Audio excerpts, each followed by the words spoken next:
Hello scholars, today for science I just wanted to go through and show some of the example models of our investigation that we did this week and some of the examples that you guys drew out on the Google Slides. And I just wanted us to celebrate each other's amazing ideas and inventions about how to stop water and wind erosion. So in this first example, we see that a scholar wrote and used pictures from the internet that they were going to use a fence to protect the houses from the erosion at the top of the hill. And when they tested their experiment, they said that the dirt did not go through because the fence stopped the dirt from going through. Another scholar said that they're going to use rocks, and they think that people should put the rocks so the water won't pass through the house, and the rocks will help and so that the all of the soil and the dirt from on top of the slope won't go into the house.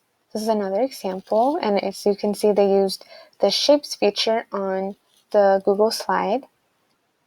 This scholar drew out rocks using a different shape, and the scholar said when they tested their idea, the rocks were very strong and hard, and they stopped the soil from getting into the village.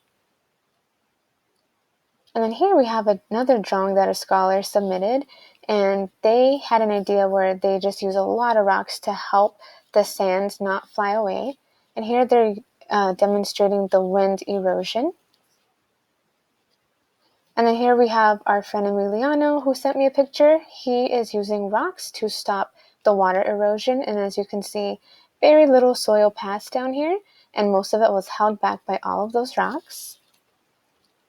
And then we have Caesar here, who is showing us another example of the water erosion here in his water bottle.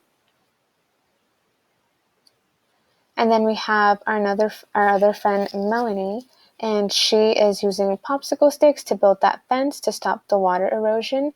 And as you can see, only a little bit of soil is coming down, but not as much is coming down if that fence wasn't there. And then another friend wrote that they would put a lot of rocks at the bottom to help protect the houses from the water. Another example is this scholar would use sticks, rocks, and bags with sand in them, and they used 3 different shapes to demonstrate that. And they just explained that this is how they would stop that erosion from coming down into the town.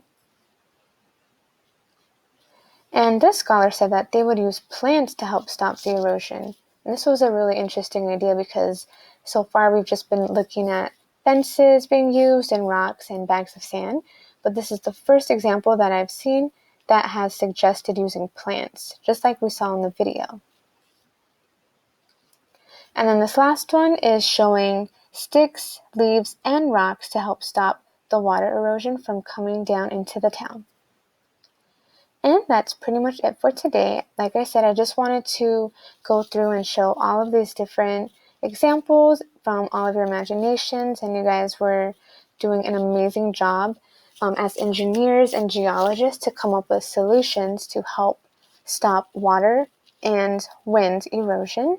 And if you choose to do these activities over the weekend, please be sure to upload them on the Google slide, or you can send me a picture on Class Dojo, and then I can share these in another video. And I will see you guys next week with some new science lessons.